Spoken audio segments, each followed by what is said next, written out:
Hello and good evening and welcome to the Comics Experience Graphic Novel of the Month Club for the month of August. It's still August, yes. Our book this month is the fantastic Tonta. Tonta. And we have Jaime Hernandez here live in studio with us to talk about the book. Everybody loved this book, right? Yeah. Make some noise. There we go. I like that. That's the way I like to hear it. Yeah. Yeah. So thank you for joining us. Thank you for being willing to talk to us about the book and about your career. My first question always is why comics? Of all the things that you could do in the world, what is it about comics that makes it the thing you wanted to do? I get to draw and create. Yeah. I don't know. It's just something I always wanted to do. I always liked doing. When I was a tiny kid growing up, I had 3 older brothers, and they read comics, and then they wanted to draw comics, so I just followed along what they did. And I just liked it. I was terrible at it, but I was a kid, that's my excuse. Yeah.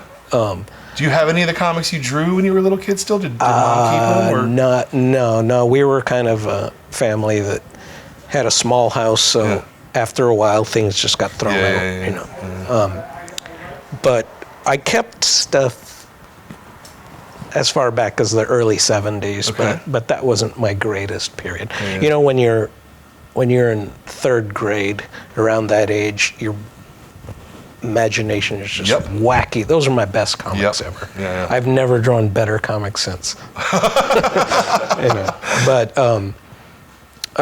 But it was just something I liked doing, and I wanted to create my superhero universe. I made up because Gilbert had his, Mario had his, my other brother Richard had his, and I just wanted to do mine, but I had no concept of storytelling. Yeah. I would do a comic, and it would be like the Batman TV show. It was pow, zam, oof, and then the end. Yeah. The cops taking the villain away, because I just had no concept of storytelling. And but Gilbert was good at it. He was, even if he was still doing kid comics, he was really good at starting something and finishing something. Yeah. And I was just so envious. And Gilbert was a whirlwind. He was constantly creating new titles and stuff. And I was just like, I'll draw a cover, and then I don't know what's going to go on the inside, Yeah. Was it a competition between you boys, or was it a supportive? It was supportive. Yeah. It was supportive, but the competition part came where he's doing it, I want to do it too. Yeah. But I knew I was the 4th guy, right. Talent-wise, and I just wanted to keep doing it. And Gilbert and I, when we were teenagers, we just started to learn how to use pen and ink, and because we heard the professionals didn't use ballpoint pen. Right. They do now, but I just still like doing it. And when I was a teenager, I started to like doing dialogue, having the characters talk. After a while, I didn't want to create something like a villain or anything. It was just the characters talking. And I guess because I grew up with Archie comics and stuff, and Dennis the Menace comics, where it was always dialogue back and forth, and I just really got into that. And I remember I really got into the book Alice in Wonderland because I loved her arguments with the characters. Sure. Like her arguing with the caterpillar. Yeah. It was just this back and forth that I just really started to notice, and I really liked, and so I don't know, and it was, and I was still trying to create my superheroes, but they just were not. I didn't have sophisticated, ideas for cosmic things going on and stuff, but I just liked the characters bouncing off each other. Yeah. And I didn't really understand it. I just liked it. I liked the back and forth. And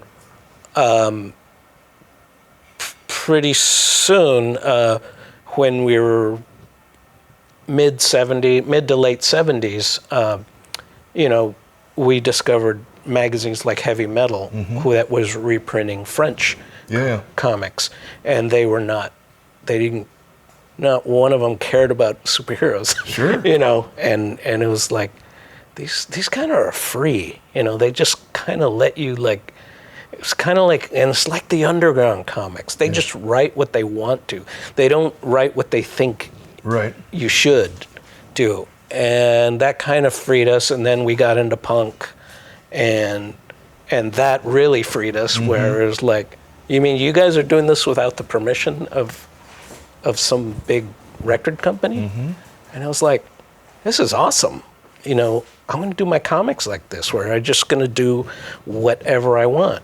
And I created a character named Maggie, who was supposed to be just this one character that I was going to put into real surreal stories and science fiction and anything, put her in anything. And but as I started to grow older, and I cut my hair, I started dressing punk and stuff. So did she. She started to evolve. And then somewhere along the way, we're like, why are we doing stories about outer space and stuff why don't we do stories about where we live? Yeah. And it was just like,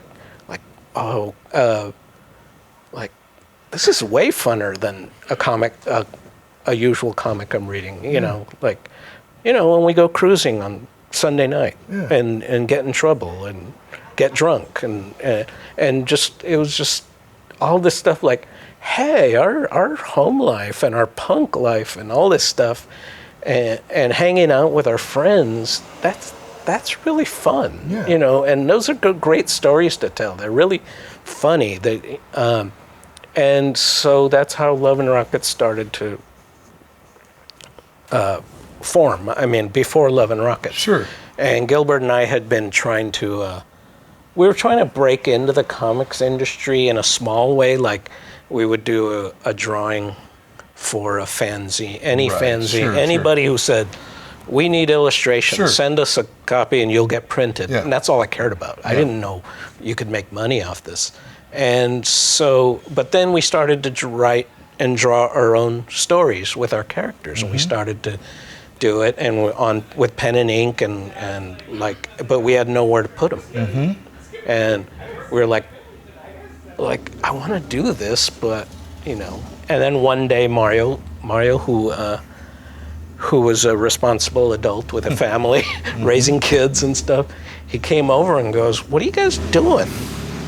What's all this work you guys are doing? And we were like, we're thinking maybe we could print this somewhere, or someone would print my 4-page story or whatever. We just had no concept of getting out there, you know. And Mario goes, well, I got a friend who could get us some cheap printing. Why don't we just make a comic? And we were just like, oh, okay. And this was early, like 80, 81. And we were like, okay. And they go, yeah, we'll make a comic. It's cool. And we'll just have it about anything. And it was like, okay. And they go, Jaime, we need this many pages from you. Right. And I was like, okay. I was like, what do I got? I got this character, Maggie, and her friend Hopi. And I got this, and she's a rocket mechanic. And I just threw all this stuff together. And that's why the first issue is just a smorgasbord of fantasy, science fiction, superheroes. Kind of all your front of the mind thoughts. Everything. We just threw everything in there. And I remember showing it to friends, like we printed our own comic, but we had no concept of selling it. There was no alternative market at the time. Okay, so I have to start asking these kind of questions. Okay. How many copies did you print? Do you know, like... We were trying to print 1,000, but the printer just, like, was just as... just starting out as we were. And so a lot of pages were doubles, you know, and so I don't really know how many turned out. I'm going to guess something like 800 copies or something. And you didn't necessarily know how you were going to sell them yet? No. Okay. I didn't. There was no support for an alternative outside of Marvel and DC. Right. You know, like you make a comic. Where do you go? What you go to a store and say, "Can you sell my comic?" I didn't know. Do you remember what your investment was at this? Like it was like $500 to $800, something like that. We borrowed from our younger brother. Okay. Yeah, because he was the one with the job. Yeah. You know? And he lent us the money, and we got it printed, and then we stapled it ourselves and did all that, and then so we decided to go. We were in Oxnard, and so we would drive to LA when there was a convention, a small convention, and we would just go with stacks of them and just show people like, what do you think? You think this could sell? Yeah. And they were like, you need color covers. We were like, we can't afford that. Right. How do you get color? How do you do color covers? I don't know. And so we were like, what do we do? I guess it just sits in our house, And Mario was like trying to get like a subscription thing going, like maybe they could order from us and we'll mail it to them. We didn't know about pricing. We didn't know anything. Right. And then Gilbert was thinking like, God, how do we get this thing out here? This thing is just sitting here. Yeah. And then Gilbert goes, why don't we send a copy to the Comix Journal and they'll, for a review. Yeah. And they go, and maybe they'll hate it, but that'll be kind of free publicity, right? Yeah. Like that's good advertising. And so we sent it. And then like a month later or so, Gary Groth wrote us back and said, we like this. Can we print this? Neat. And we were like, what? And that was overnight. What had he done at that point, up to that point? They were doing the Comix Journal, and they did a few comics. Was it still the Nostalgia Journal then? No. It was the Comix Journal. This was about 81. Okay. And they had published a few small things, like The Flames of Gyro. Do you remember that one? Yeah. And but they were thinking of getting into the comics publishing. Yeah. And they were looking for artists. We just happened to just stumble on it. And so ours was one of the first 5 or 6 titles they had. Yeah. And so. And how old are you then? I was 21, 22. Yeah. Okay. Yeah. And Gilbert's what, 20? He's a 2.5 years older than me. 23, 25. Yeah. Okay. Yeah. Wow. And it was, and then when Groth took us on, it's just been the same way since. I mean, after that, it was just like, okay, we do a comic. Okay, we do the second issue now. Okay. Okay, we got to do second issue. Okay, third issue. It was just like, because that's what the pros do. We didn't think about like, well, we do Love and Rockets and then something else. No, It was like Love and Rockets 1, and then there's going to be a 2, and maybe one day there'll be a issue 20. We're just so like wide-eyed and naive about the business and stuff, and so so that's how that happened. That's pretty cool. That's over. Okay, we're done. You didn't have any formal training, it sounds like, right? You didn't go to school to learn art or anything. I went to community college for a little bit because I was being paid to go. And I took life drawing, stuff like that. Yeah. But no, it didn't. It was really mostly self-taught. stuff. Yeah. And studying comics too, right? I mean, because from what I've read, comics were in your house. Yeah. You know? Yeah. I guess that's what I forgot to mention, that comics were encouraged by our mom. Yeah. You know, because she was a collector when she was a kid. And so comics were okay in our house. So there was comics all the time. Yeah. And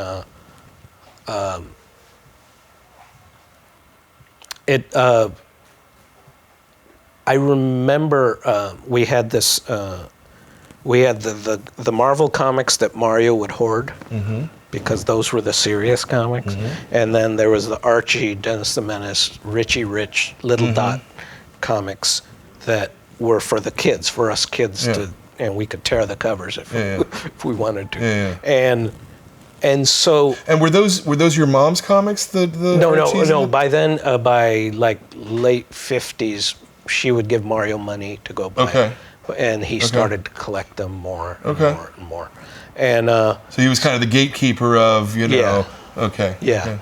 And so we had these bags of comics that Mom would let us bring out, like in the summer or vacation, and so she'd bring out the comics, and then we would just grab them and look at them. Yeah. So we were looking at mostly the same comics year after year. Right. And we would, and eventually the older I'd get, I would grab the ones that were my favorites. Like, I like this artist better than the other ones. I like this title better, and I started to differentiate the talent, or what my taste was, but I would read the same comics year after year, the same issue of Betty and Veronica Summer Fun, whatever, and then I remember when I graduated high school from age 18 till Love and Rockets, till early 20s, I just had this thing in my head where I decided not to follow my brothers, and I went back to all these comics that I was kind of rediscovering all these comics that were my favorites, like, why do I like this guy better? I really like this artist better than that one. He's not technically better, but I like the way his stories move. I like the way, and I started to just really get into this storytelling way, and of these artists that were not taken seriously. I mean, these were just kid comics. Sure. Yet they had these artists that I didn't realize were real good. They were real talented people who were just doing an Archie House style or a Dennis the Menace style. Yet there was something about them, and I just started to learn that I like this guy, the way this guy tells a story. I like to. Did Archie Comics have credits in them at that point? I feel like they didn't. They didn't till the late 60s when Dan DeCarlo became he became kind of Archie celebrity. Yeah, so you're identifying artists by their style without even having the tool of drawn by and I'd go like, I like this Dennis the Menace artist better than this one, but I like them both, but this guy has something going on, and I just went through this whole rediscovering storytelling, and like I was saying about the Alice in Wonderland thing, like I was never a big reader, but for some reason reading that book over and over again, and just like going, I like the way she argues with people, I like the way this and that, and I just started to like teach myself, and I realized it was because I broke free of copying. Yeah. of Sure, following Sure, someone else. sure. And I was just like, I really like this. Yeah. And I think that's when I kind of learned how to tell stories and do comics. And it was so, Love and Rockets came at the perfect time. Mm-hmm. If it came earlier or later, it would have been different. Yeah. You know. Yeah. You know. So. Yeah. So. It came at maybe the only moment it could have come too, in a way. I'm constantly struck by your career that you've been doing this for 38 years, and you've had little tiny forays into doing work for someone else, or you drew a couple issues of Mr. X, or you drew some DC pages or whatever, but you keep coming back to your own thing, and you're actually making a living doing your own thing in your own way with no one telling you what or how to do it. That you recognize how exceptional that is, right? Like in terms of even in terms of cartoonists who you would think, like strip guys had a syndicate who told them, no, you can't do that storyline, you can't do this storyline. No one ever told you ever, I don't think, that you can't do a storyline, right? No. If someone tried, I'd just not listen. Yeah. I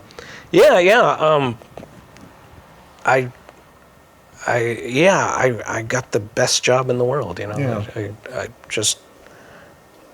I'm my boss, and but I kind of think also Gilbert and I, when we were told you're going to do a regular comic now, we just said, well, professionals follow through. They're very responsible. They want to put out good work all the time. So we were great self-editors. Yeah. We were always wanted to make sure we were free enough to tell our stories, yet find that connection. And it was really important to us that there was someone on the other side reading it. So that kind of was our editor. Yeah. It also seems to me that Gary Groth's role in this is kind of can't be understated in Fantagraphics. Just giving you that freedom. Yeah. And recognizing the talent and getting out of the way. You know? Yeah. That's not a thing that happens that often of people getting out of the way. No. Yeah. I've never really talked to him about it, but yeah, he saw something that he goes, oh, I guess these guys know what they want. Yeah. I don't know. And so when you think about it, a lot of Love and Rockets was timing. When it came out, it was timing because we found out when our comic was new that there were a lot of artists and writers out there that were dying to do something personal, and a lot of them saw our work. And I'm not saying because that we started it, but it was kind of like, wow, these guys are doing it. I've always wanted to do it. I guess I can do it, And so all these people permission to do it in a way. Yeah. You see someone else. Yeah. And so, so the timing of it was also that all these great talents were just waiting to bust out. Yeah. And I think that's pretty cool. And I think that is a lot of timing. Yeah. Yeah. Yeah. That's crazy. I'm in awe that you got to do that in that way. I've talked to so many cartoonists, and not everybody. You've just had such a sweet flight path. It's fantastic. I mean, I'm sure plenty of struggle all the way through, but it's just great that you're able to do what you want, how you want to, in the way that you want to. I'm kind of in awe of that. You go back and forth between soap opera, melodrama, and in a book like this, comedy. Obviously, a lot of that is your roots. Reading Archie comics is a lot of that, I'm sure. Is it, when you produce work, do you need to alternate, or how do you decide what kind of a project a book's going to be? Did that make sense? It's where the story is going. Okay. If the story is doesn't have a funny subject, I'm not gonna screw with that. Right, you right, know, right. I'm gonna do it total straight faced. I never have. I don't know how you put it, but I have never talked down to my audience. I've never tried to. I've always, or the material. I always thought I'm going to treat this goofy, silly story as seriously as something I'm really serious about. Yeah. You know, it's all kind of like, all of it is straight faced. None of it is like, look what I did, click. You know, I never liked that that cheating Sure. the audience kind of thing. Sure. I always expected my readers to be able to take it. Yeah. You know, so in a way I respected them as I hoped they would respect. Yeah. Are you writing stories for yourself, or do you actually picture an audience? It's both, because I really do. I try to write where I include the audience. I give them enough information, but sometimes just enough where they can make up their own minds about things. If someone comes up to me and tells me they hate a character, I'm like, you're right. You know, it's if you hate them, that's understandable, because that's what you saw in it. You know, it's. I mean, of course, if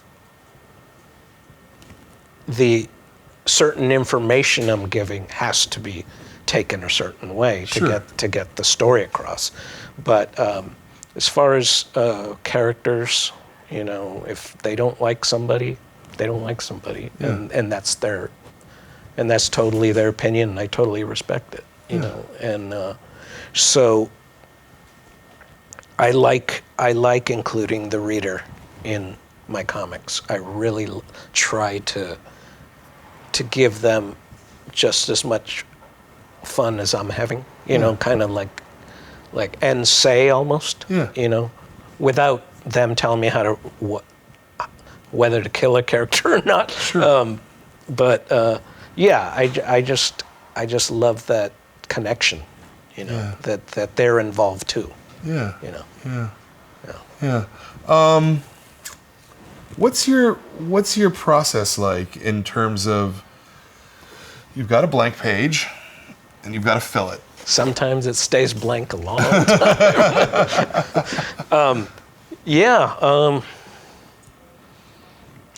Where does it start? Usually it starts with an idea as I'm grocery shopping. Okay. You know, I'm thinking about something like, Maggie hasn't been in the best of moods lately, or this person is really kind of going through a tough time. What if I sent them to the store, how would they act?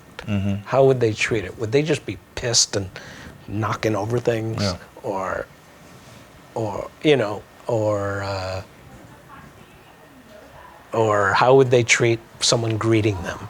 You know, because right now this person's in a funk or something. It's usually like that. It's rare that I have an actual concept. I have a story to put the characters in. It's usually the story goes into the character. Okay. I mean, it's usually the character writes the story. Okay. Does it start with a scene though, or? Sometimes. Okay. Sometimes I want someone to be sitting on a roof talking to someone on the ground. Simple as that. You know. Sometimes I want, like, okay, I want Maggie to be wearing, be bundled up because it's cold outside. All right, it's cold. Where's she going? You know, where's that leading her? You know, it's just stuff simple as that. If I want to make her wearing a certain hat, why is she wearing that hat? You know, it's sometimes it's the simplest things. Sometimes it's I have something in mind, like a current event or something, and I think from there.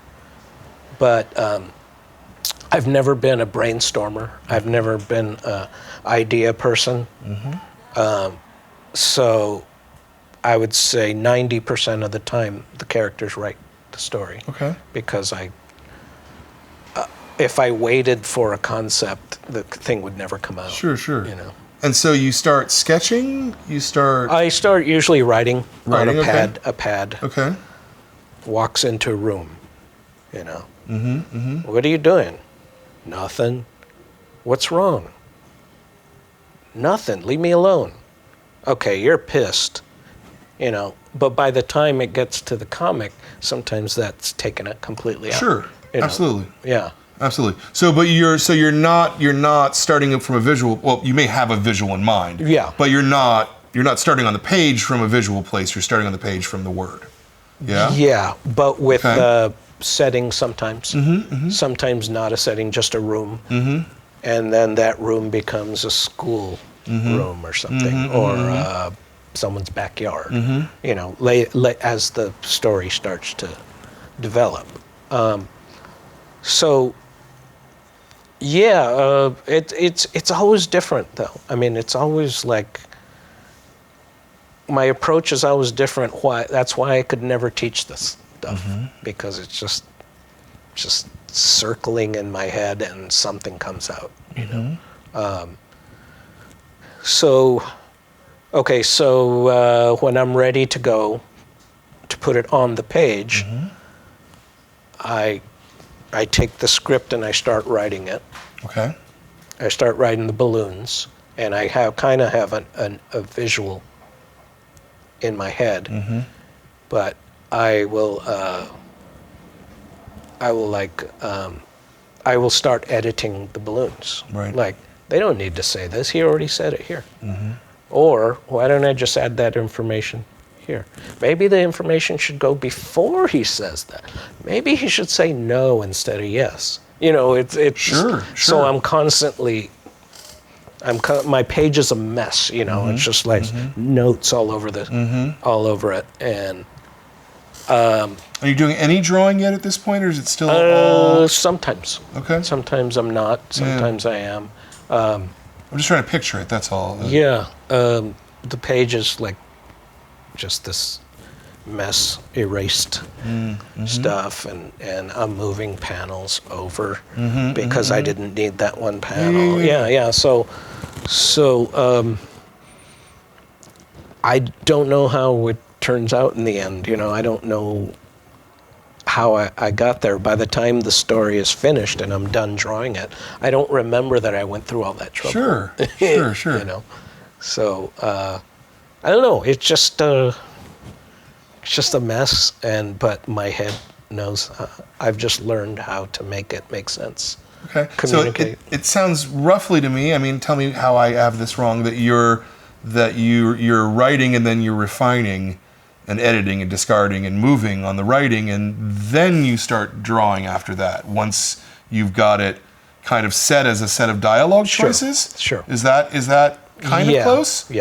Yeah. And I will have certain characters and certain angles, you know, because sometimes the balloon tells them where to stand. Sometimes they tell the balloon where to stand, where to go. You know, sure, of course. You know, so it's always it doesn't look like anything till I'm confident in the flow, but there's been times where I started penciling and I penciled this whole page, and then I'm ready to letter, because lettering is the first bit of inking at the and I'll go and I'll start lettering it, and I'll go, I don't like this. It's not working. It's not flowing. It's not, and so I go, I drew this whole page in pencil. Yeah. And I'm like, all right, get out the light board, you know, and I just trace the images and move the panels around and change the dialogue. And sometimes I've done that 3 times over, you know. What kind of units are you working with typically when are you like sort of working in 10 pages at a time, or you? Do you see what I mean? Because everything's serialized first. Yeah, I usually have about 3 or 4 pages. Okay. And then I come to a block, and so I start drawing it, and then I'm thinking about what's coming. Yeah. You know. Yeah. Yeah. Okay, I can see this. Yeah. And then sometimes I write a whole story from front to end, and I'm happy. Yeah. You know, but you never know. I mean, it's never the same. Yeah. You know, and like the stories in here started out as like, here's a funny 4-pager, here's a funny 6-pager, here's this next one kind of has a more serious mode because those stories before starting to lead this somewhere. Something's not right, or something, you know. So, and then by the time I've got 100 pages, it's kind of like, oh, I planned this all along, but I didn't really. Sure. You know. Sure. Yeah, and this is over, what, 5, 6, 7 issues, right? Yeah. Yeah. So that's a year and a half, and it's coming out at the time that you're still doing it. So it's very difficult to keep that in your head as a plan in a way. Sure. Yeah. So I have to reread the older stuff. Oh yeah. Do you the reread issues yourself before, a lot? Yeah, I have to reread it over and over. Yeah. And go, what? Okay, how's this gonna flow? How's this gonna work? How often do you hit? I messed up. Oh, I need to. All the time. Really? Okay. You hide it well. That's the thing. Yeah. I have written some of my best stories from mistakes because I screwed up on a little bit of information, and I went, oh, damn. And I go, okay, how do I fix this? Like the Love Bungler story, the Browntown story in it.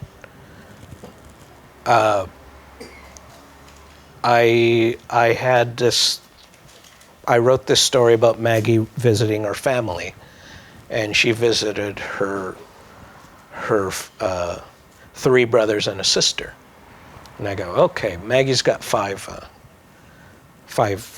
kids in the family, you know. So I was like, oh, good, okay, I'm happy. I just happened to look at a really old issue from way back in the beginning, and I was just looking at it like, oh, I haven't looked at this one in a long time.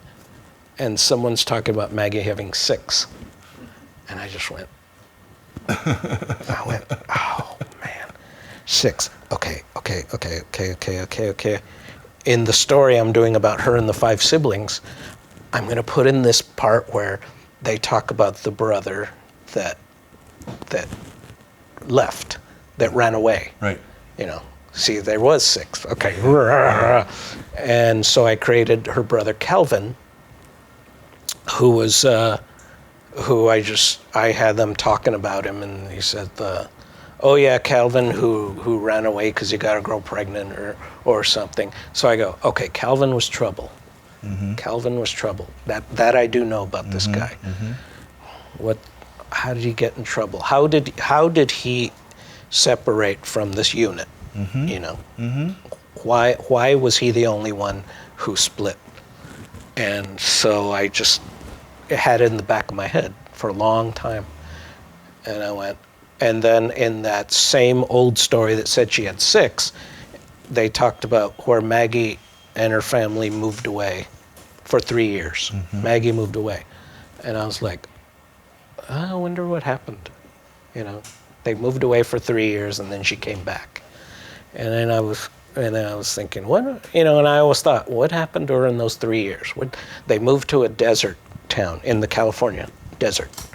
And I was like, okay, and then I realized, how old was Maggie? And I did the math. Okay.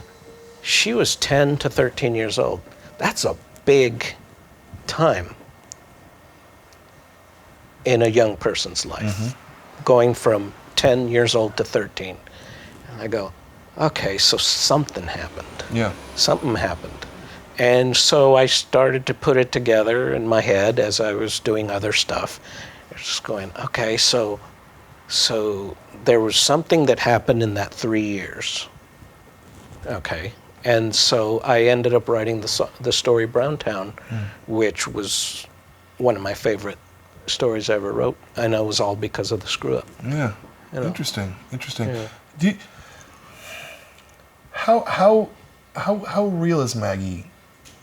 Does she have an existence that's somewhat outside of your own? Yeah, I know where she lives. Yeah. You know, not exactly the street or anything, Yeah. but yeah, she lives in the San Fernando Valley. You know, I know when I'm doing a story about Hopi or doing a story about another character, I know Maggie's living somewhere. Yeah. While this is happening, she lives somewhere out there. Right. You know, and that's the way I think about the characters, that they're always around, they're just not there at the moment. Have you had a situation where you think as an author, oh, the scene needs to go this way, but the characters are like, oh yeah. no. Well, since they write themselves, it's Yeah. hard. It's hard Yeah. to stop them Yeah. from doing something. Yeah, sometimes we get in arguments, you know, if you want to call it that. Yeah. But yeah, I treat them like real people because it just makes me know them, know them better. So I know I can write a story like that I'm setting up for, let's say, Hopi, and I go, no, Hopi wouldn't let this story continue because she would stop it. Right. Stop it right there. Right. She's not afraid Yeah. to make things end right there. So who would do it? Maggie's weaker. Maggie would be afraid to stop what's going on, and she would get in more trouble, and it would become a longer story. Sometimes it'd be like, yeah, but she's a bit acting too... She's not acting exactly how Maggie would act. Sometimes that works because it's like, wow, Maggie, that's you? Wow. But sometimes it's like, no, maybe a different character would work better. Yeah. Better than this. And so I put the other character in, and then the story just blossoms, you know. And so it's having a good arsenal of characters that I know so well. Yeah. You know, I can just, if I'm stuck on something or if I want it to go a certain way, I can just replace them every time. Yeah. Yeah. I have a lot of more questions, but I'm literally about to turn to the audience right now. With your hand up, Raza, please ask that question. I was just curious when you came up with the idea of aging the characters. Was that accidental or was it conscious or? It was kind of conscious. You know, Gilbert used to talk about that in the beginning of Love and Rockets, he wanted to age his characters because he really liked the comic strip Gasoline Alley, which aged their characters over 40 years or whatever. But I went back and looked at some old drawings I did pre-Love and Rockets, and I have little charts of Maggie growing old, where I draw her certain age, and I write down the age. So I guess we were thinking about that before. Right. You know. It was just something we wanted to do because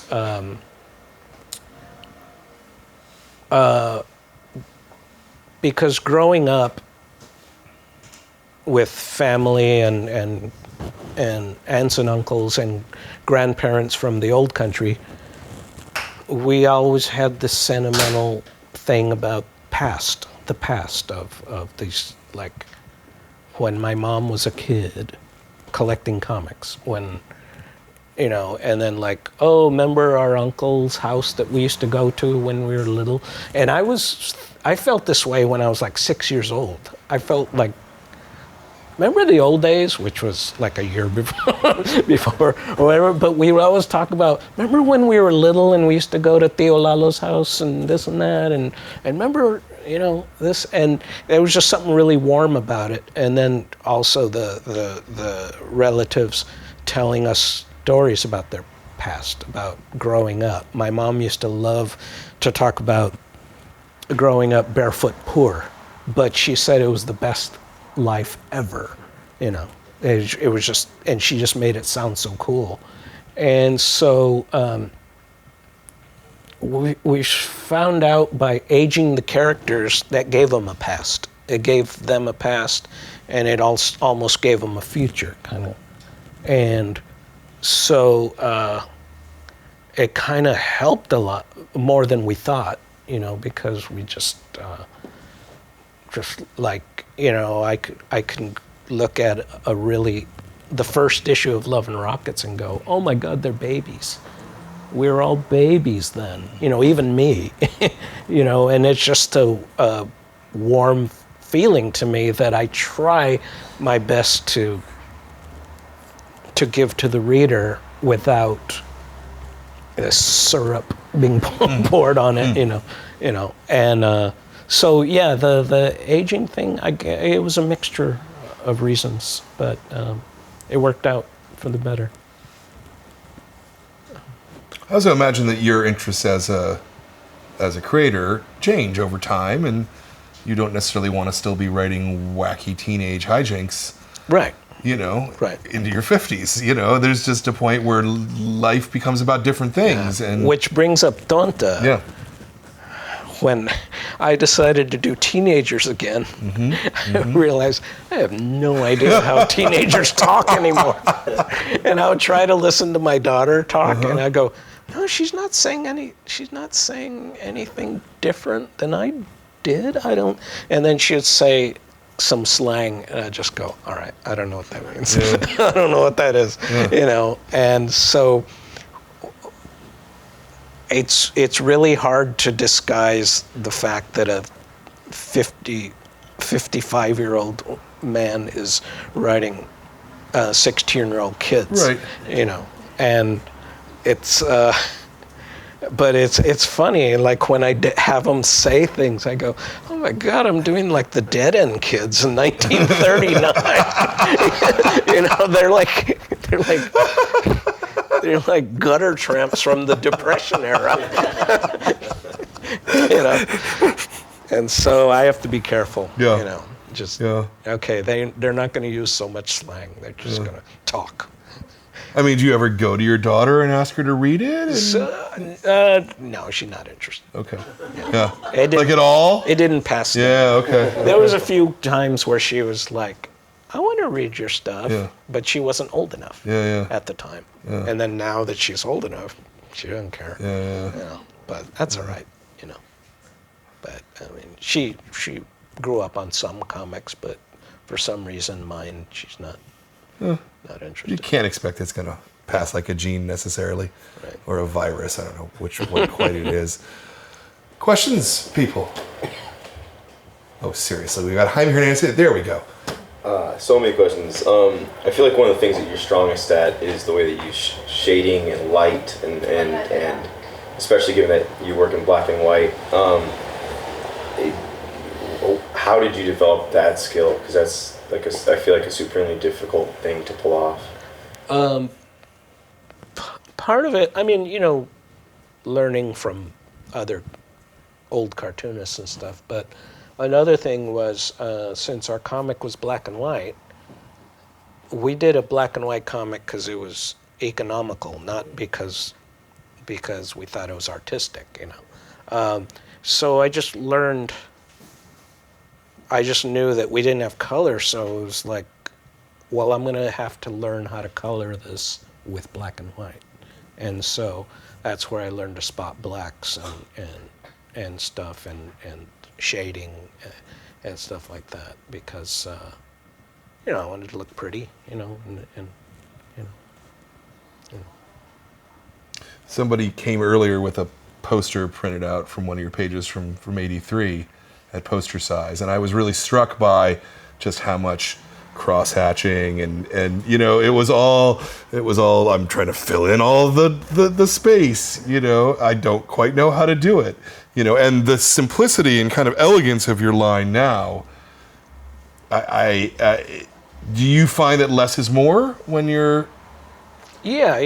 It's kind of like one line is doing the job of 100 lines, you know. Also, I'm tired. It's like, crosshatch? You want me to crosshatch? Yeah. So, I love it. it's a balance, you know. I compromise with myself constantly. Sure. You know. Sure. Both you and Gilbert, I feel like your stories primarily feature female antagonists, and I'm curious as to why that might be. But also, you guys are fantastic at writing women, which is a difficult thing, maybe for a guy who's trying to write comics. But so why are women generally such prominent characters in your comics, and how do you go about writing them in a way that feels so authentic? Yeah. I don't know. It's just something I've always liked doing. You know. Ever since I tried to draw women when I was young, you know. Which I was like, Mom's gonna kill us for drawing women, you know. It was just something I liked doing, and I got no real answer for it other than I love women. I like women for 100 different reasons, you know, and I just feel very comfortable doing women characters. You know, there's so many answers. One of them is partly that when I was younger, I realized that more women were willing to show emotion outright than most of the men I knew. And I liked the emotion in the comics. I liked people to go as far as they could, you know, with feelings and stuff. And, you know, I've just always known guys, including myself, who just keep it in and try to be brave and stuff like that. And I've just known a lot of women over the years who are like, fuck that, I'm gonna cry. Fuck, you know, that's nothing wrong with that. You know, I'm getting this out, you know, the way I know how. And I really liked that. And so the characters, writing those characters kind of freed me to go as far as I could.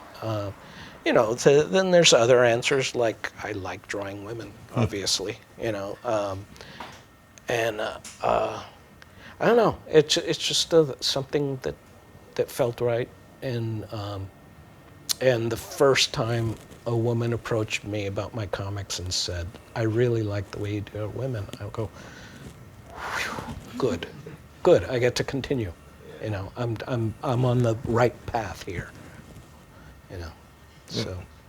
I think one of the things that's fantastic is that you draw women as they are, not idealized. You know, so much comic art is... Sometimes I idealize. No, absolutely. No, absolutely. But not all the time. And Right. So much comics art is just nothing but idealized. Well, I got to admit this.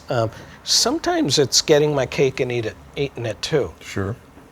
I like the natural things of women. Mm-hmm. Some of it is a turn on. Mm-hmm. You know, the more realistic I approach a drawing of a woman is a turn on sometimes. Mm-hmm. You know, it is like, oh, I like this. I like drawing this. I like the gravity. I like the this. I like that. So yeah,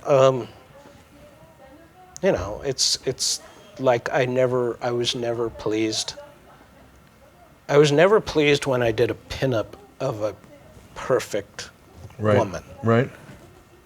I would draw it, and I would go, okay, good. The curves are there. You know, everything is in place. I don't know who that is. Mm-hmm. You know, I don't.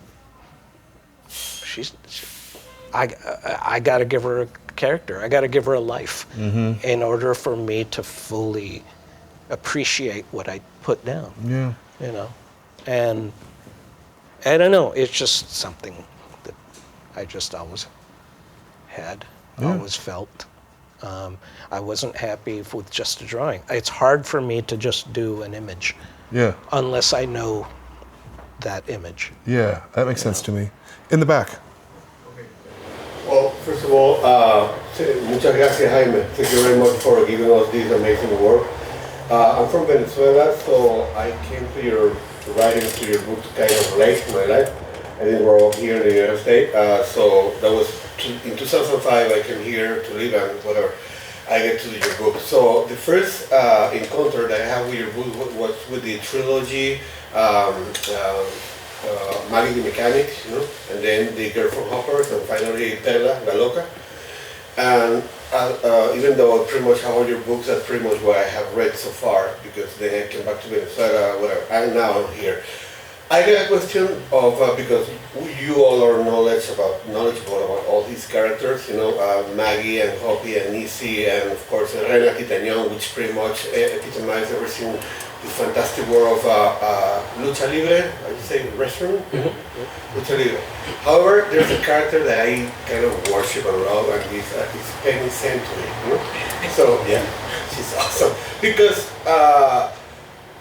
she's it's like a wild beast, you know. And sometimes I even see that she's kind of the superhero that you want to draw at the beginning of your, you know, your beginnings. Everybody wants to have a superhero, okay? But she's actually the only one who asked Mr. HR, right, since he's a billionaire, to turn her into a freaking superhero, you know? And she's dreaming about that. But somehow she becomes a superhero because she's always like has this kind of Teflon syndrome that nothing touches her, nothing affects her, and she's kind of always, you know, the one who beats them all. So can you give me when she was born, who is Penny Century? Well, in the beginning, Penny Century was kind of left over from my science fiction world before Love and Rockets that should be in outer space, you know, in a little tight outfit or whatever.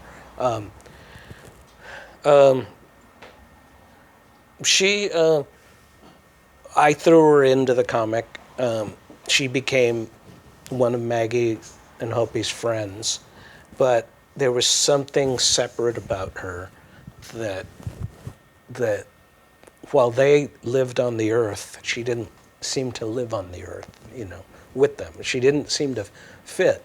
So I decided to think of her as she was this comic book drawing that they cut out and planted on Earth, and to see what happens. She hung out with Maggie and Hopi. I think she's crazy because she's this weird thing person. So I kind of ran with that Penny kind of is like, she's not of this Earth, but without explanation of like, well, what planet does she come from? No, she's just this interesting character that doesn't fit, yet she fits. As the character developed, I started to make her more human, and I started to write her past and stuff. That wasn't intentional. I just started to know her more. I just started to understand that, well, maybe she does fit. Maybe the more I know her, maybe she does fit. But I kind of still liked the part that she just doesn't cooperate with the way things are, you know. And I kind of like that. You know, I created a character after her, Vivian, the Frogmouth, as kind of the same thing, but more human, meaning this person is a mess, this person is wrong, this person is just not likable. Well, guess what? Here she is. You guys take her how you want. But I love, like Penny, I like her freedom. I like that she can make any decision. It's the wrong decision, but it works, you know. And I just like she's she's just a knife in everybody's back. And I kind of like that trouble about her. And that's, Penny was the nice version of that. She's the not so nice version of that. Yet she is, but I have had fans, women fans, who just go, Frogmouth, oh, she's the best because she's just ruining everything. You know, and so it's just fun, you know, fun stuff. Yeah. Thank you. Nice. Awesome. Another one, yeah. So getting back to Tonta, I mean, I grew up in Mexico City, you know, and so we all had nicknames, you know, and they were pretty brutal. I mean, so there's this, you know, sort of overt brutality in some of the, obviously in some of your stories, but obviously in that nickname. I mean, just growing up in Mexico, I mean, I have like 2 or 3 friends that they were a little fat when we were kids, and they were gordo, and I still call them, what's up, gordo? And then I had one was short, and you're like, what's up, and nano, and I still like call them up on my other daughter, she's like, I'm on the phone like, "Onda nano," and my daughter's like, I hang up, he's like, I can't believe you call me short, midget, I guess, you know. Yeah. So, but yeah, so I mean, so what was up with the sort of overt brutality in the nickname?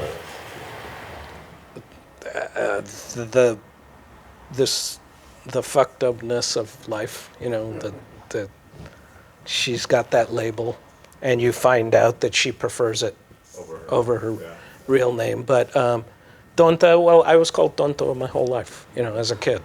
I thought I was called it so much that I thought it meant bad, like I was bad. I didn't know it meant I was stupid, you know. And when I found out, I remember my sister-in-law, she half Colombian, and one time I went, "Ay, tonta," and she looked at me with the death stare, and I went, "What'd I say? What'd I say?" All I was saying was, "You're bad."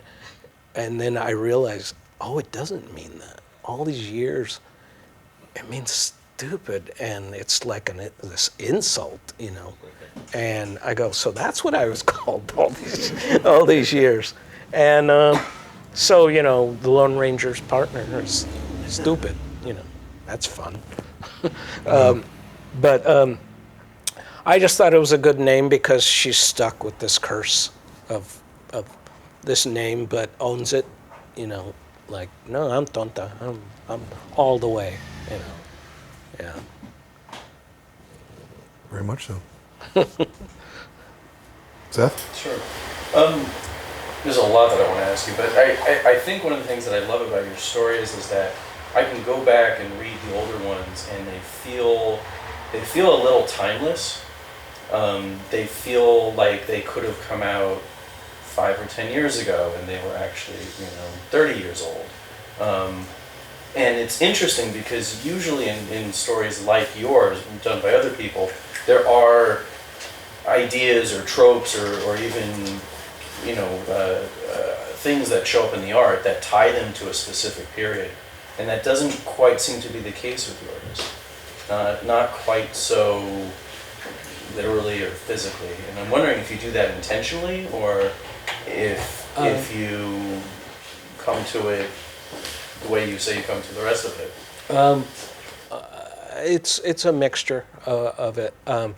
Sometimes I don't put specific timelines because they're supposed to be growing up in real time. Well, the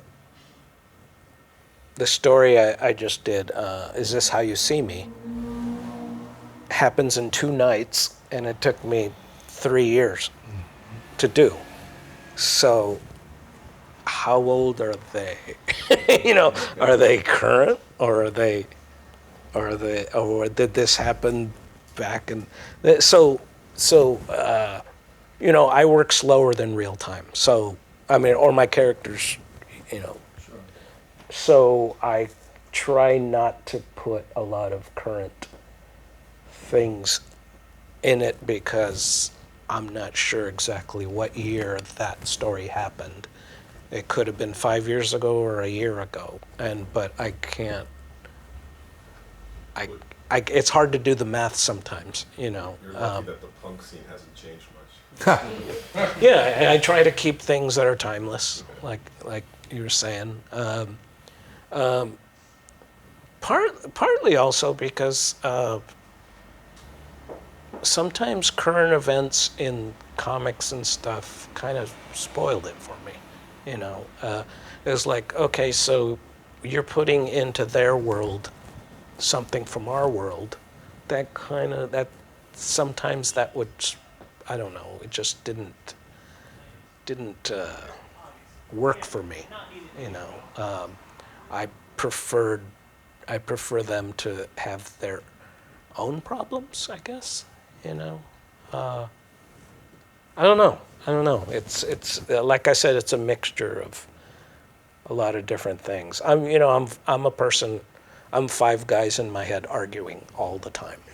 You know, I'm just like, well, do you do it that way? No, well, I'm not going to do it that way. Okay. Yeah. So.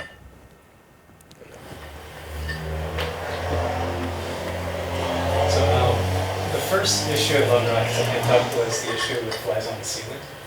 And I just remember reading that as a teenager and being blown away. It's still, to me, one of the best comic stories ever done. I was just wondering if you could talk a little bit about, because it has a very distinct narrative style, much more sort of structured and even panels. And I was just wondering if you could talk a little bit about your influences for that story and also a little bit about Izzy. It's funny you mentioned that because that story I was talking about earlier where Maggie was gone for 3 years, she had 6 kids, in that same story they talk about. And then my sister went to Mexico, and then she came back a weirdo. And I was like, I would do comic signings, I would go to comic shows and stuff, and people would go, what happened to Izzy in Mexico? And I go, you'll see. I had no idea. You know, so I thought about it. It was in the back of my head, like usual. It was just in the back of my head. One time I'm going to see why Izzy changed, you know, when she went to Mexico. And then years passed, like 10 years, and I was like, okay, I'm almost ready to do this. Okay, she's going to go to Mexico, and she's just going to have a life-changing thing. What would be the life-changing thing, you know? And I was like, okay, so she goes, and I was going to make it this long, really long, drawn-out saga of Izzy in Mexico and just these life lessons and stuff like that. By the time I just edited it down, I just went, all right, now I'm going to tell this story in 15 pages. I'm just gonna do it. And I'm not going to explain a lot of things. I'm just going to show through her eyes what's going on. And I had the best time. And like, oh, I get to do horror. Yeah, that's fun. It was just so fun to do it like that. And just like, okay, this is why. And that's partly where I realized, no, I'll let the reader tell me what it means. I'm just going to put it out there. You know, I'm just going to do it. So it's kind of like it's up to you what happened to her. You know, what changed her. I mean, obviously it's her love affair with the devil, but you know, is it or is it more than that? Is it less than that? You know, I just love playing that way. I mean, the easiest thing and the most playful thing to me is just doing like horror or something like that. It's just so easy. Like, all right, what other weird thing can I ever do? You know, so so in the end, I decided that the thing that changed her was guilt. You know, because that's what the story is about. That she had so much guilt that she invited the devil into her life, and I go, that's what it's about. You know, and I did that, and I just had the funnest time, and it's one of my favorite stories, and people have told me how much they love it and stuff, and I go, good, this is fun. Yeah.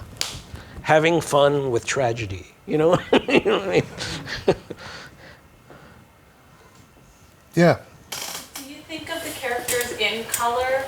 Or like when you do the covers, is it like you have to make certain decisions that you weren't thinking about when you were drawing the stories? Because sometimes I'm really surprised to see the colors of things on the covers. Oh. You know, because the books are black and white, and so, yeah. I guess mostly is like, how do people coordinate colors with their clothes? Because I don't know how that works. I don't know how fashion works and doesn't work, and you know. So I'm doing a cover, and I'm like, okay, she's wearing a red top. What would her skirt look like? You know, okay, she's wearing a. I'll make it a black skirt. You know. So yeah, it's mostly. I've never trusted my color template in my head, my palette.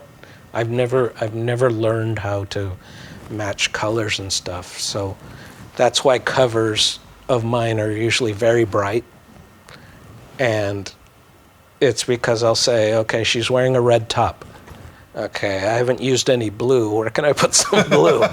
You know, and I'll go, I haven't used yellow or green. Okay, where's that gonna, you know, and I usually do it that way. And luckily it's never turned out to that much of a disaster, but sometimes it's hard. I look at a lot of the new colorists, how they have this palette of a million browns, you know, and I'm just like, how did you do that? Yeah. God, I wish I knew, but yeah. So a lot of it's just trial and error, you know. You work, I'm assuming, purely on paper. You're not doing anything digitally or no. Yeah. I still do the old style. Yeah. Pencil, then ink. Yeah. You know. And original art is 11 by 14, so not that big. Okay. Yeah, but. Okay. So actually not too far from. Yeah, about so big. Yeah. Okay. And that was because when we were starting to do comics and learning, like, well, the pros use pen and ink, okay, and they use this kind of paper. They don't use typing paper, you know, and they draw 10 by 15. I'm like, oh, well, okay, 10 by 15. If you see the early issues of Love and Rock, it's magazine size with these white big borders because we had no idea, you know. And then we learned, like, oh, no. If you widen it, then it'll fit on the page better. And so I would buy this tablets of Bristol board. They were 11 by 14. Yeah. And I'd go, okay, shrunk down, that makes it magazine size. Okay, good. So I never thought of you drawing big. I never thought of, so it's just, everything just came by convenience and accidents, you know, like, oh, well, this is what I got. Here I go, gonna make a comic. But to me, this makes the cleanliness of your line that much more impressive, because so much of you know, cleanliness in a lot of creators is because it's shrunk down half size, you know? Right. Cleans up real nice when you do that, you know? Right. Yeah. So, I don't know. It just turns out. To piggyback off the black and white and color question, you know, there's been stories over the years and articles where you guys have said you probably wouldn't want to do like a TV show or a movie type thing, or you've been approached but it was never quite the right vision to bring this stuff to life. What's the latest on that, since we are in kind of a golden age of serialized television and film? And if that were ever to be the right situation for you all, would it be black and white or would it be color? Ooh. Well, Gilbert and I have been doing the Hollywood talk for almost as long as we've been doing the comic. And right now, Gilbert has something that's just about ready to go. So he has something going. I gave up. I gave up compromising and failing and trying to write my own script, and then they're like, well, this ain't a script. You know, and then all the promises and all that stuff. And so for me, I just gave up, and I just go, I'm a much happier person drawing my comics, you know. There's only one technical person working, you know, instead of 100 people. But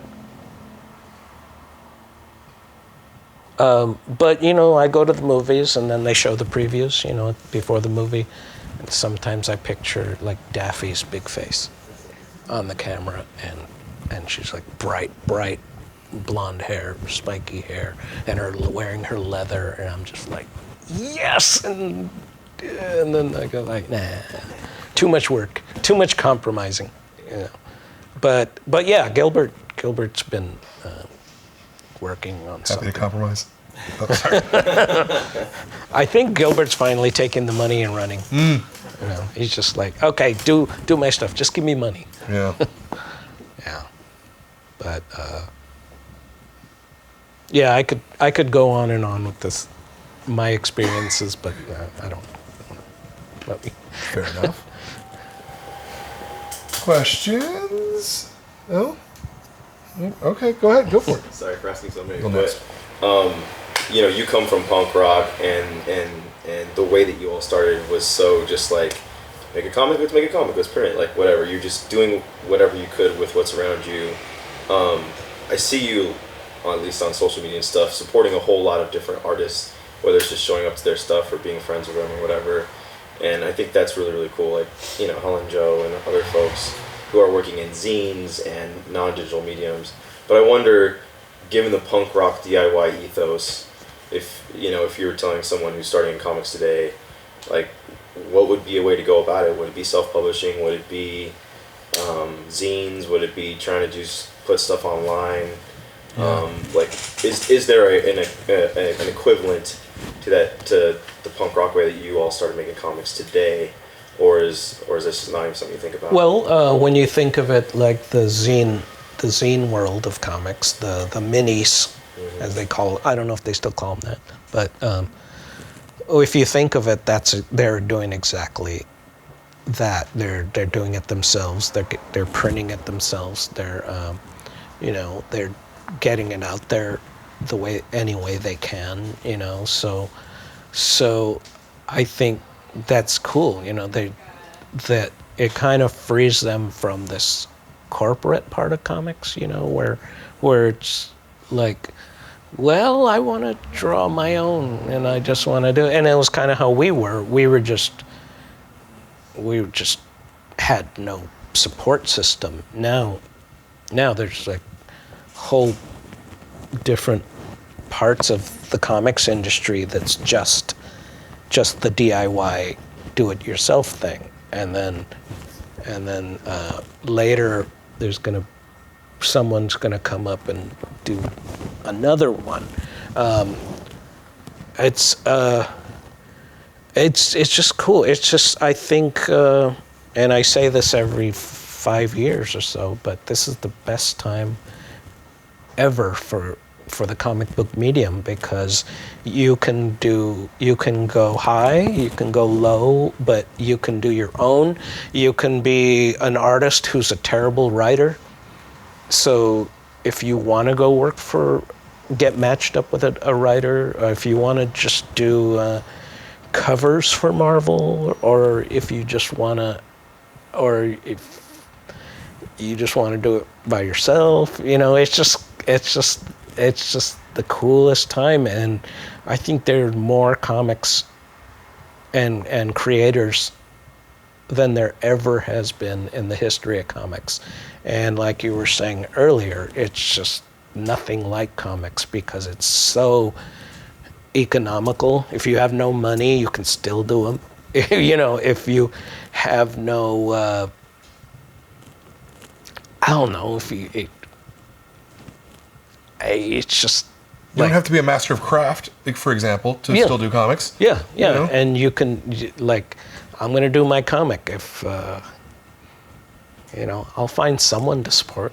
You know, I know a lot of people, a lot of young kids go to shows and they take their zines and they don't even sell them. They just trade with other artists who are tabling and stuff like that. That's cool.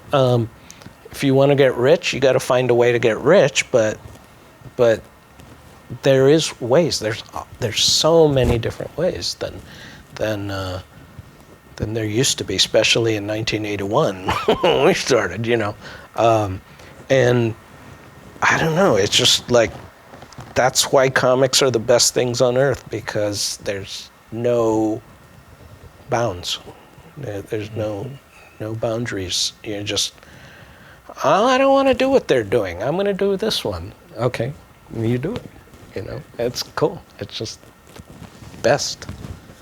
Do you feel that there's enough people following in your footsteps, be it slice of life material, be it Latino creators, or do you think that the market maybe co-opts itself towards more fantastical ideas? Right. Sometimes I think we're one and 1,000 of the same comic. Sometimes I feel like the loneliest comic in the world. Just how the approach, how to look at it, how I don't know. It's just I don't remember the question. Yeah, no, I think you answered that pretty okay there. There was a question all the way in the back. Yeah. Oh, yeah. Hi, Jim. Big fan of yours for the longest time, and one of the things about your work which is really compelling to me is how effortlessly it seems that everything flows. Like nothing seems out of character, and all seems like the plot derives out of the direct actions of what these characters decide, and that to me is really, really compelling. But have you ever been in a position where there's been a story you wanted to tell? Because you've written so many different genres and different kinds of stories, but has there been something that you struggled with? Has there been a story which you haven't been able to tell? Yeah, off the top of my head, I can't think of the one, but there have been times where one day I would love to do a story about this. I just don't have enough reference. I don't have the energy to put in 3 years of work for that. I know what I want, but I don't know how to get there, kind of. So sometimes it's that. Like there was a time after Maggie quit being a mechanic, I still wanted to do a mechanic story of the characters that remained. And I wanted to tell this long story about these mechanics trying to do something, get something done, yet all these obstacles happen and go through this adventure. I think it was that movie, Wages of Fear. Mm-hmm. Do you know that one? Yeah, when I saw Wages of Fear, I go, that's how I would want to do a mechanic story. Mm. I would want to do it like just like this. But this has already been made, and I'm not the type that would just take that and turn it into my thing and then take credit for it. I go, Wages of Fear is done. It's made. I'm okay with that. What would mine be about? And so it just never gelled, but I always had that dream. Oh, just a straight story about these mechanics, these rocket mechanics that go through this long, sad story or whatever, just things like that. But it's rare, Yeah, so a lot of it's just lazy. Like, I don't want to draw that whole thing. Then I would have to draw I would have to draw trucks. I would have to draw. Right. Yeah. I had a question. So the locale is based upon your where you grew up, right? But I was wondering if any of the characters are based upon real characters?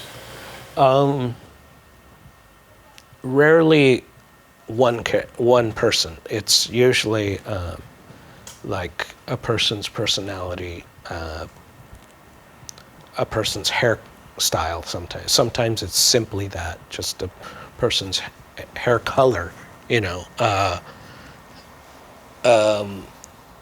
Like a character like Hopi came a lot from someone I know.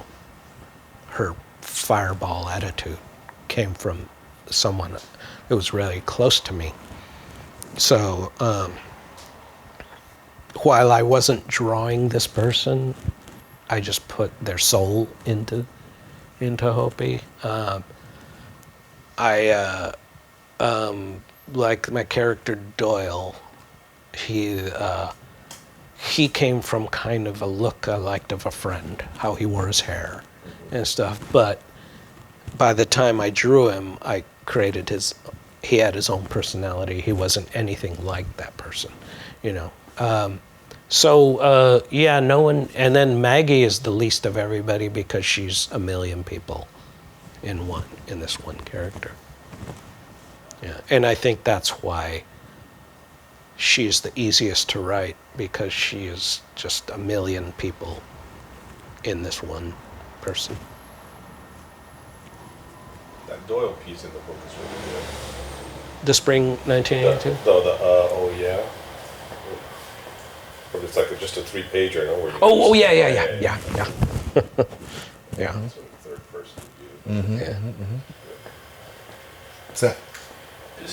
So since you brought it up, I'm curious to hear which other works, other creators in non-comics mediums you're looking at and saying that's inspirational, or that gets your juices flowing.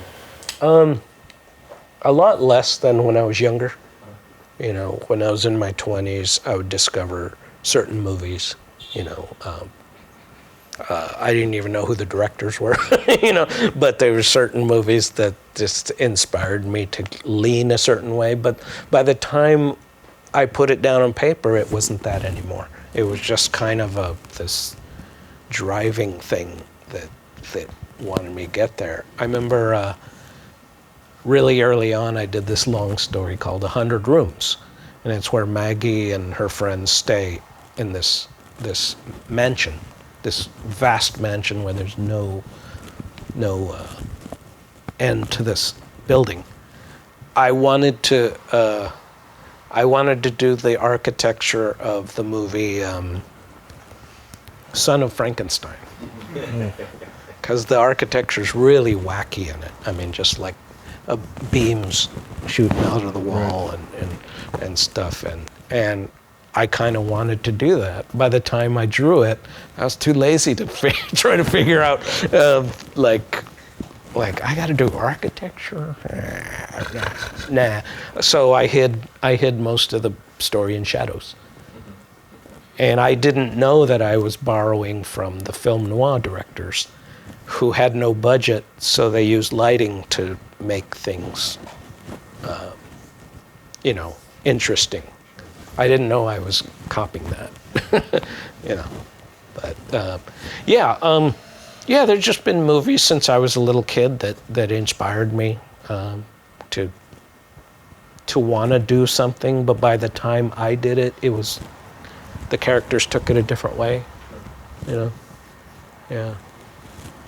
Makes sense. Same in comics as well? Like, who are you reading today? Oh, today I don't read that many comics today. I don't. It's weird. I'm so into my own head that very little penetrates.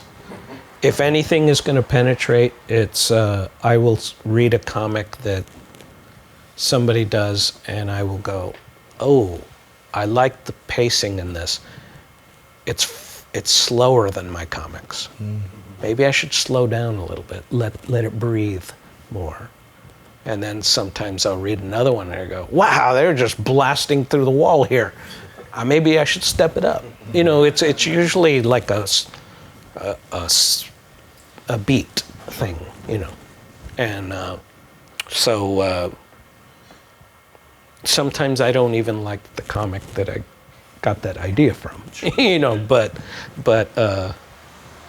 you know, a lot of times, like I remember when Harvey Pekar was doing comics before we were, yet I didn't know who he was till later.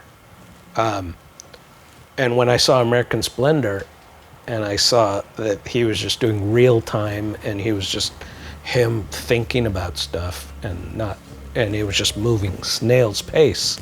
I remember liking that, and like, oh, he gives time to breathe, the characters time to breathe. So that taught me a lot about pacing and slowing down and capturing mood through time, you know. So it'd be like that, you know. So yeah. And it was never, I never tried to, well, by the time Love and Rockets came out, I didn't try to emulate artists. I just wanted their soul. I was just trying to capture the soul of what work they were doing. If you notice in the very first issue, I'm just coming out of my Mobius era, when I was like trying to ink like Mobius or Barry Windsor Smith or something like that, you know. But that was pretty soon just was taken out of Love and Rockets. I got more comfortable with what I was doing, you know. And I have to jump on this because you brought it up, but since you said emulate Love and Rockets, did the band ever get in touch with you? They said they did. They were already recording by the time we heard about them. And we kind of sent, I don't remember who we talked to, but we sent a message going, look, guys, this is our name, this is our identity. I wish you wouldn't do this. You're rock stars, you know, they just didn't care, you know. It was kind of like all my life, punk bands have been stealing my art for their covers and stuff like that. And when you call them on it, every time they go, it's just a comic. Yeah. And I'll go, all right, okay. And I think it's funny because a lot of those bands that would just use my art over and over again, take it from a flyer or whatever and put it on their cover or whatever, make T-shirts and stuff. Now they're all mad and suing their record labels for screwing them over, and I'm like, you guys, okay, now it's your turn, you know. But yeah, I wanted to ask you about how the nature of serialization changes or doesn't change your storytelling. Particularly, I'm thinking about how Love and Rockets was serialized annually for a number of years, and you were talking at lunch about how both of you felt really kind of constrained by that at the end. Yeah. And now that it's back on a more quarterly schedule, suddenly you have to produce pages like that, or else the magazine doesn't come out. So how does that change how you construct the stories and what the stories are? It's just basically, you know, you work within how much you got. I've got 16 pages. Gilbert's got 16 pages. You find out what works best in that space. If you want to tell something longer, then you go, oh, I guess I'm going to have to continue this, you know. But I like thinking in the shorter spurts, because when we were doing the annual, by the end of it, we were kind of really going crazy. We were like, I can't live with 100 pages for a year. I can't do it. I need closure. I always liked that Love and Rockets in the beginning was you did a 4-page story, you were done. You did you did the amount of pages you had, and then it came out and you were like, a new issue. Oh boy, I feel great. I can't wait to get to the next one. When I was living with 100 pages, it was like, all right, I've got 40 so far. What do I do? On the good hand, it was that, oh, I've got time to breathe. I've got time to tell my story more spread out. That was a good part. But and I learned a lot that way. But the bad part was I was rewriting scenes that didn't need to be rewritten because I thought they were old and tired. Right. And then I was realizing, wait a minute, people haven't even seen this and I'm changing it? You know, and that's when I started to go, oh no, okay, we gotta do something. And it wasn't until the 8th issue that I remember Gilbert and I were at a show or something, doing a show, and we were talking about, the 8th issue just came out, and I heard Gilbert under his breath go, boy, that one killed me. And I looked at him and I go, really?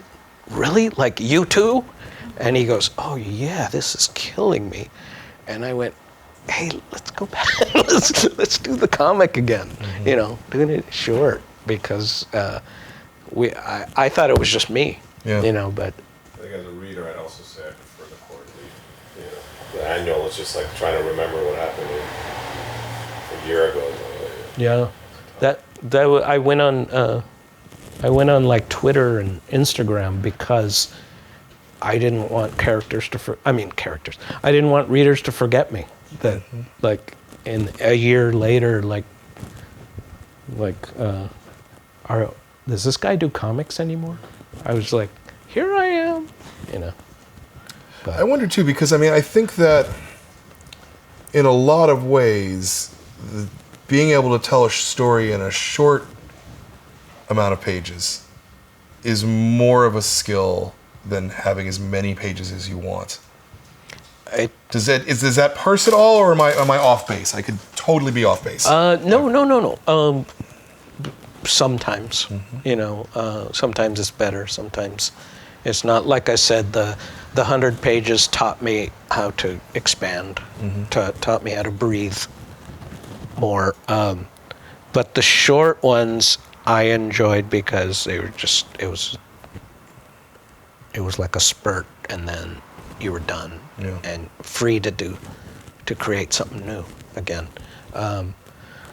I'm teaching myself to shorten my stories again. Like this new issue I'm doing right now, I'm like, okay, I got this idea where these people are doing this, and then these people are doing this, and I go, oh, why don't I just do it in parts? Why don't I do that first part, just a 4-pager, and then it ends, and then it continues in a whole different kind of mood, you know. So I'm teaching myself again how to do things in short, and it's, I'm learning all over again. Yeah. You know. When you put together a package in a book like this, because I've never actually gone and compared the serialization to the book, how much do you go through and go, I've got to reshape this work a little bit? I've got to add a little bit here. Oh, I can put a page in here. Or do you just let the work go out as you made it at this point? I'm usually thinking about that before that amount of story is finished. Okay. Because I do admit, I think about collections now when I'm writing. I do think about it being collected in a package. You know, we didn't used to think that way. Sure. You know, it was just just whatever. Here's this and that. And does that change the stories? It sometimes creates a bigger story, you know. Sometimes, like I said, I just want to draw a 4-pager and then it's over, you know, and then move on to something else. But I do think in the bigger scope now. I do think like Like these Tonta stories were at first just supposed to be teenage romps. You know, oh, poor Tonta, you know, and then the next story. But as the characters start to write themselves, everything starts to connect. Like that first story is now connecting with this fifth story, you know, and then that's when I start to think about it in the bigger package, you know. Is it, this is a stupid question maybe, but is it difficult to think kind of fourth dimensionally like that? I mean, where you're trying to do the work that's in front of you, but it's also like this 3-year thing, you know? There's always something in the back of my head that's thinking ahead. That's as I'm doing whatever I am there, I'm always thinking ahead. You know, what's to come.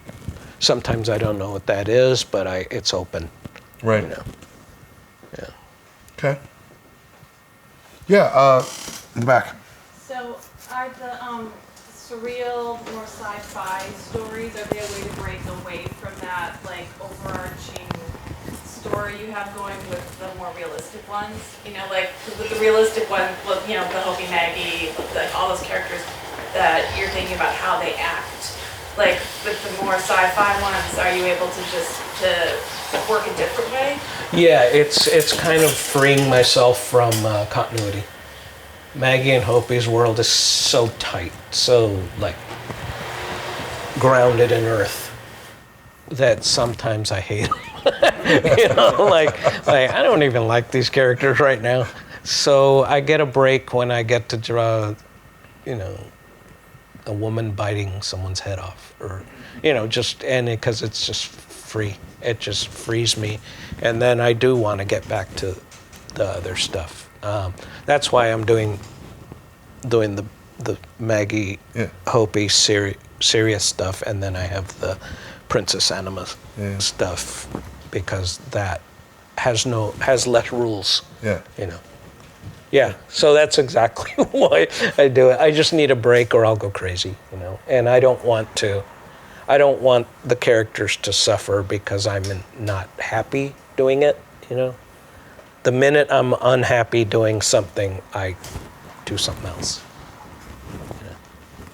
Makes sense. Please. How much time do you spend at your desk each day? Like in my mind, I imagine you at your desk every day, uninterrupted, like going to like a chamber. And also, was there ever a time in your life where, like for an extended period, you wanted to create, but you couldn't, either when you were newly a parent or you had writer's block? Right. Was there ever a time like that? To tell you the truth, most of my days I'm sitting there with a blank piece of paper, and I find ways of distracting myself, you know. And then before I know it, I haven't worked in 2 weeks, and I'm like, oh, yeah. But you put in the time. You sit at your desk. I try to, you know, and then I get up and turn on the TV and watch old game shows, or you know. Yeah, I try to discipline myself, but I find that I've been doing this so long a certain way that it can only come when it comes. I can't make it happen. It has to happen. And I spend a lot of time waiting for that to happen. And I've never disciplined myself enough to structure it where it works for everybody. You know, it's just how, it's kind of like I'm waiting, like, okay, anytime now, you know. And that's the hard part of it. I can't make it happen. It has to just happen. And I'll find myself a week later and I've done pencil 3 pages and I'm really into this story, and I go, what happened from the time I was just sitting there with my arms folded to this? I don't know turned it over. You know, it's. I worked very strange, just like I said earlier. That's why I could never teach this stuff, because it just happens. You know. Was there ever a time when you were bursting with ideas and you couldn't, like Oh yeah. you were newly a parent, or you? Sure. I usually store it in my head. But I'm finding out that, well, I'm 59 years old, and that's no excuse. But I'm finding that I will have a great, brilliant idea while I'm driving, and I go, I can't wait to get it when I'm home. It's gone by the time I get home. I used to be able to store it better. And I'm sure there's ways I could work it where I could get that back, but it makes me sad, like, I had this great, perfect idea, and I don't remember what it was. Yeesh. Anyway, so yeah, it can be very painful and difficult for me. There are people who can get up in the morning, get to their drawing board, and just start working. And more power to them. Yeah. I like that. Any last questions? We're pretty much at 2 hours. Here, go ahead. I hate to ask this, but do you know how it's all going to end? I'll die.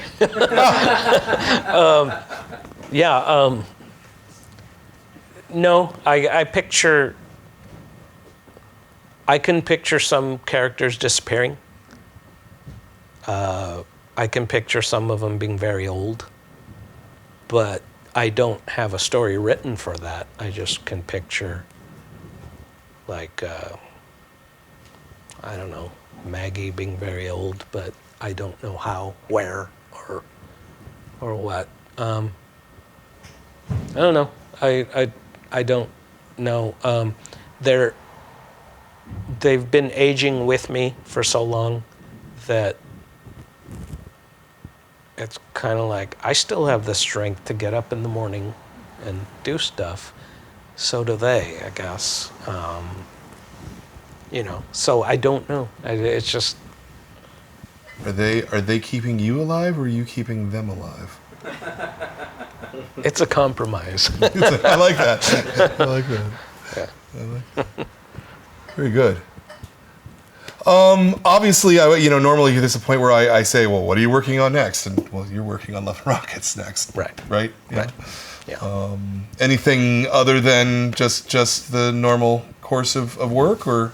Right now, I'm doing a drawing for a singer, a T-shirt drawing.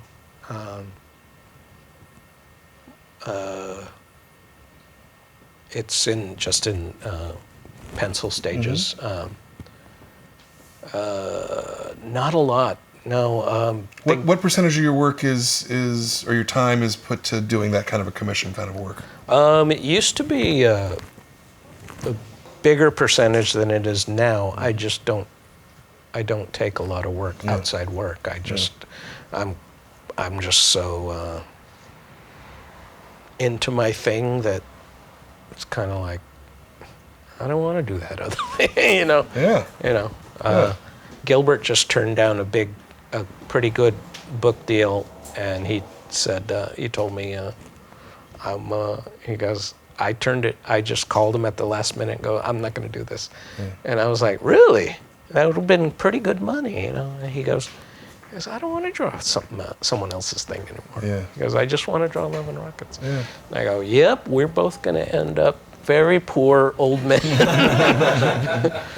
You know, but it's true. I just want to draw what I want to draw. Yeah. And well, the greatest joy is to be able to wake up and do what you want to do, you know, every day, and set the course of your own destiny. And, you know, certainly you're able to do that with this.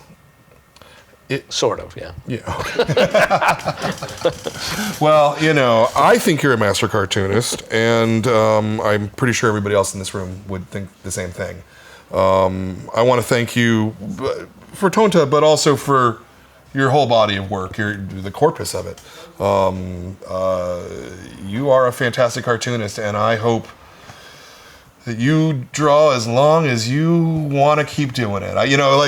Once you hit 50, that's like it starts becoming a curse. If you like, I hope you do it as much as you did. Right.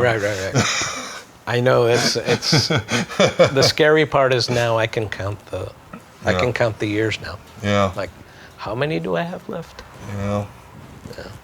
You still got plenty, though, I think. Yeah, I'm still good. Yeah. I always, for some reason, my turning 60 this year, this is the first time a decade has panicked me. Right. Because usually at 30, big deal. 40, big deal. 50, hey, that was fun. Yeah. 60, this was the first time I was like, oh my God, 60. Oh my God. And then I realized, no, as soon as I turn 60, I'm not going to care. Yeah. It'll just start again. Exactly. Start. Exactly. But right now, I'm just kind of like, I'm getting old. All right. Well, I want to thank you for the book. I want to thank you for coming out and talking to us. I want to thank everybody here in the audience for coming out on a Wednesday night and sitting and talking with us. I want to thank Fantagraphics for publishing this. I want to thank The Beat for sponsoring us. www.comicsbeat.com. It's the best news site for comic news and information as far as I'm concerned. So go there and thank them for supporting the book club. Our book this month was Tonta. Jaime Hernandez here. Next month's book is The New World by David. I'm not sure if it's Jesus or Jesus Vignoli. And this is you guys are going to really like this. You'll note the second book that's called The New World that we've had this year that also has a red cover. So I think that we've figured out, we've cracked the code for what the staff likes. It's books that would have red covers that are called The New World. That's all you need to do to get in the book club. But this will be next month's book. And do we look at the date? What is it? It's September 15th at 10 a.m. September 15th at 10 a.m. and it's a Sunday morning, and it's because he's in the UK, and so I couldn't get him to do a nighttime one because it would be like 4 a.m. or something. So yeah, next month's meeting is at 10 a.m. on a Sunday. I still hope you guys come out and make it because I don't like being here all by myself. It's no fun. But thank you all for coming out, and thank you, Jaime, so much for taking this time and speaking with us. We love you very much, and that's the graphic novel month for this month. We'll see you next month.